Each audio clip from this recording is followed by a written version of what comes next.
Wali Kota Sorong Septinus Lobat, serahkan DPA tahun anggaran 2026 yang berlangsung di Gedung Lamber Jitmau lingkungan kantor Wali Kota Sorong pada hari Jumat tanggal 9 Januari tahun 2026.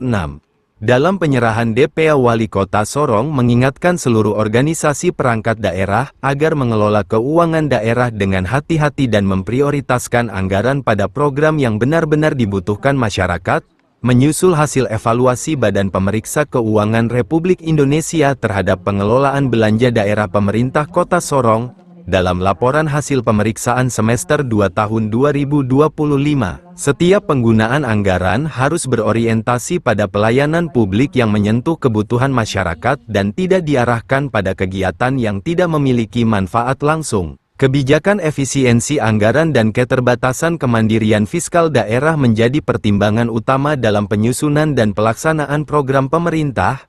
Oleh karena itu, pemerintah daerah tidak dapat menjawab seluruh kebutuhan masyarakat secara bersamaan. Wali Kota Sorong, Septinus Lobat saat ditemui menjelaskan, "Ke depan kita akan lebih baik lagi. Saya juga sudah menyampaikan kepada teman-teman OPD agar dalam pengelola keuangan negara lebih berhati-hati. Tujuannya adalah uang yang kita kelola untuk melakukan perubahan khususnya di lingkup pemerintah kota. Kita juga melakukan pelayanan yang betul-betul menyentuh hati warga masyarakat Kota Sorong." Kita untuk ke depan, macam tadi saya sudah sampaikan pada teman-teman pimpinan OPD, supaya kita dalam pengelolaan keuangan negara, kita harus berhati-hati ya. Tujuannya adalah kita uang yang kita kelola itu betul-betul kita lakukan perubahan khusus di lingkup pemerintah kota. Kita melakukan pelayanan yang betul-betul menyentuh hajat hidup orang banyak, atau singkatnya kita menjawab kebutuhan yang ada dikeluhkan oleh masyarakat kita. Jadi kita tidak boleh melakukan sesuatu yang tidak dibutuhkan. Itu. Tapi di tengah efisiensi yang saat ini kita hadapi, ya tentunya tidak semua kegiatan ataupun kebutuhan yang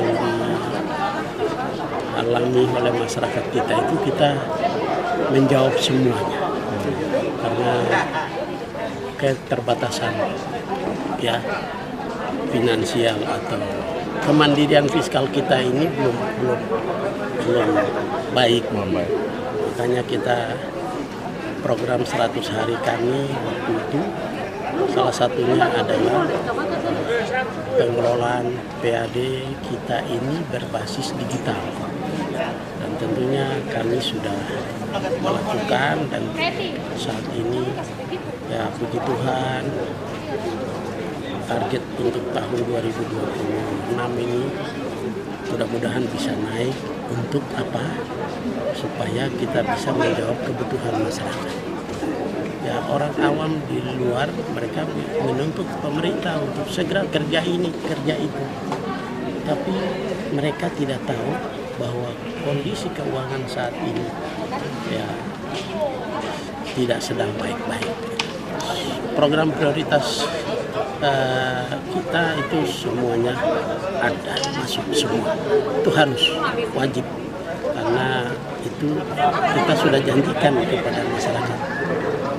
Terkait dengan pendidikan gratis itu tidak ada masalah, karena kami mendapat bantuan keuangan dari Bapak Gubernur untuk membantu program sekolah gratis di kota, dan puji Tuhan program sekolah gratis saat ini berjalan baik. Kalaupun nanti ada hal-hal yang ya biasanya dialami dibawa di SD atau SMP, SMA, itu nanti kita benahi sedikit. Teknis Pak ya? Itu hal-hal teknis biasanya ada, tapi tidak menyurutkan semangat kami untuk program ini kita jalan. Karena menurut saya sekolah gratis itu investasi jangka panjang untuk Papua. Bukan Papua Barat Daya saja, tapi investasi jangka panjang untuk orang Papua. Dan orang Papua itu siapa? Kita ini yang dinamakan orang Papua. Semua yang hidup di tanah Papua itu orang Papua.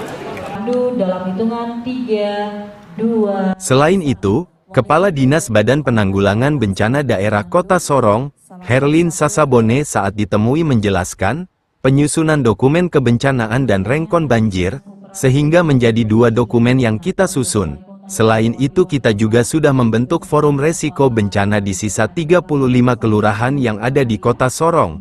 Jadi seluruh kelurahan ada 41 kelurahan sudah punya forum resiko bencana. Forum ini dibentuk dan yang terlibat di dalamnya adalah masyarakat setempat.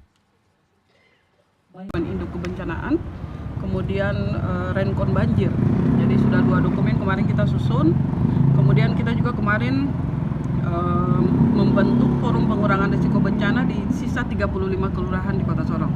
Jadi seluruh kelurahan, 41 kelurahan di Kota Sorong sudah punya forum pengurangan risiko bencana. Forum PRB itu forum yang dibentuk, diambil orang-orang yang terlibat di dalamnya itu adalah masyarakat. Semuanya masyarakat, mulai dari RT, RW, lurah, kemudian ada dari puskesmas. Mereka sebagai kepanjangan tangan pemerintah daerah manakala terjadi kejadian bencana, mereka lah yang menjadi pionir kita di depan untuk terkait bukan cuma penanganan tetapi memberikan informasi tentang kejadian yang ada di wilayah mereka masing-masing. Sedangkan tahun ini kami menyusun lagi dokumen turunan dari dokumen KRB atau kajian risiko bencana, yaitu rencana penanggulangan bencana. Jadi kalau kajian risikonya sudah ada, kita sudah tahu potensi bencana yang ada di Kota Sorong berdasarkan luas wilayah, kemudian jumlah penduduk, kemudian wilayah-wilayah terdampak. Maka pada tahun ini kita susun dokumen rencana penanggulangan bencana. Jadi bagaimana menangani bencana banjir, bencana gempa bumi, bencana tsunami dan sebagainya itu ada di dalam rencana penanggulangan bencana. Seperti itu. Kemudian ada beberapa juga kegiatan pelatihan yang kita buat dengan melibatkan masyarakat karena kita mendapat sumber dana khusus. Jadi kita tahun kemarin kita pelatihan hidroponik untuk masyarakat pasca bencana. Kemudian tahun ini juga ada pelatihan untuk masyarakat. Ya, terkait dengan kita sudah masuk di tahun 2026 ini, biasanya di awal tahun memang ada peningkatan curah hujan, tetapi tidak terlalu signifikan untuk kita. Sampai dengan sekarang memang ada peringatan-peringatan dini yang diberikan oleh BMKG, tetapi belum terlalu signifikan. Artinya kita memang tetap diharapkan waspada memasuki awal tahun, tetapi juga biasa orang bilang tahun baru Cina itu kan ya itu alam ini dia berubah-berubah, tapi kita tetap memantau situasi yang ada dan tetap berkoordinasi dengan BMKG.